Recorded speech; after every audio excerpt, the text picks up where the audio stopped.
everyone! So today's video, as you guys can tell from the title, is a super requested video. You guys have been wanting to see this for honestly so long, and I kept putting it off because I didn't want to like film it or something. I don't even know why.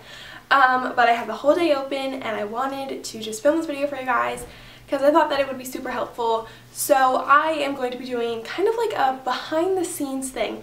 How I edit my videos, how I film my videos, what I use for thumbnails, my editing software, just everything that goes into making these videos for you guys.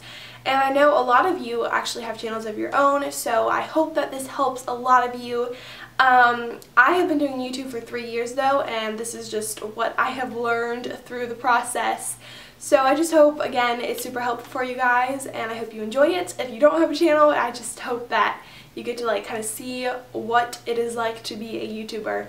So yeah, I hope you guys enjoy this. Again, I think I've said that like 4 times by now, but let's just go ahead and get right into the video.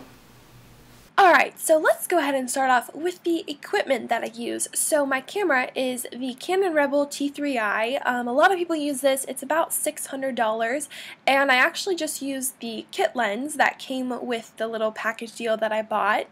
And I actually really love this camera. It is amazing, and I especially love the viewfinder because I can see myself, make sure everything's in the shot and the lighting's good and everything. So this is an absolutely great camera, and I just love it. For my tripod, I use the Sunpack Ultra 7000 TM. I purchased this at Best Buy a couple of years ago for about $60, so it's a pretty good, high-quality tripod. Moving on to lighting, I typically just use natural window light just because window light is the best, and I have 2 huge windows, so I get a lot of natural light, which is awesome. If I don't use natural light, I will use my box lights. I got these on Amazon. They're from Cowboy Studios. They're amazing. I love them. So that is all the equipment that I use to film my videos. Now let's move on to editing. Firstly, I will just go ahead and plug in my SD card into my MacBook, and I have the MacBook Pro 15-inch non-retina display. And okay, I will actually just import all of my clips straight from my SD card into my editing software, and I use Final Cut Pro. For those of you who can't afford Final Cut Pro, since I know it definitely is very expensive, it's about $300, I have actually used Windows Movie Maker.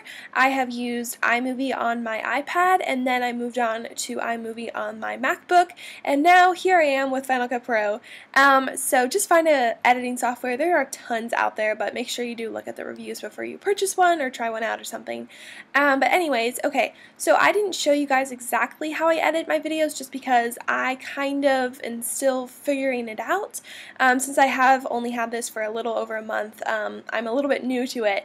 But I also think that everyone needs to find their own personal style. If everyone edited the same, it would be like super uninteresting, and there just needs to be some personal flair to each and every video. Alright, so now let's go ahead and move on to thumbnails.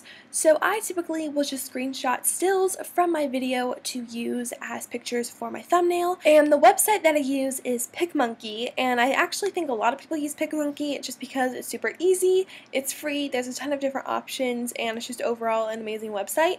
So I will just open design, and then I will crop my canvas to be 1280 by 720, which is just the YouTube thumbnail dimensions.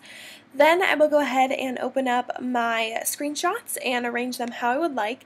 Now, just for like example, for the sake of this video, I had 4 screenshots.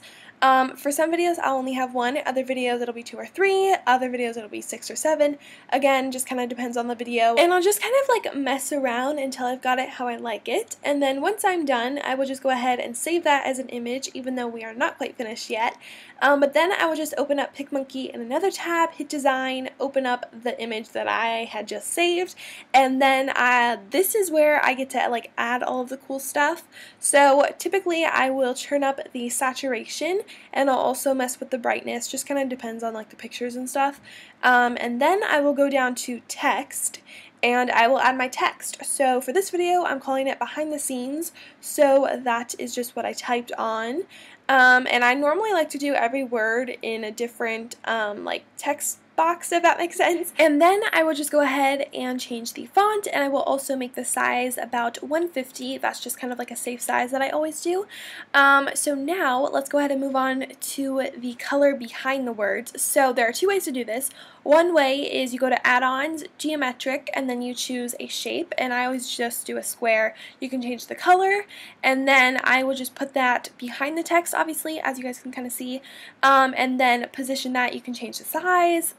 It's just so personal. It's awesome. So that is one way to do that, and that's like more of like if you want boxy, and it's like more I don't know, kind of like eye-grabbing because it's so like prominent and you can just see it so much clearly, if that kind of makes sense. Another way is that you guys can go, I don't even know what this is, it's like a little magic wand, and you scroll all the way to the bottom to paint, and then you can change down the harshness and then the brush size. You can do color as well. And then you can just like paint behind the letters. This is what I normally do. I just like how it looks better, but it's up to you. Those are just the two ways that I know of to add color behind the text. And then once I am done with my thumbnail, I will just save it, and that'll be my thumbnail for the next video. So that is it for today's video. I really hope you guys enjoyed it. Hopefully you guys learned something. Hopefully it was helpful. If you did enjoy it, make sure you guys give it a big thumbs up, and I will talk to you guys in my next video. Bye!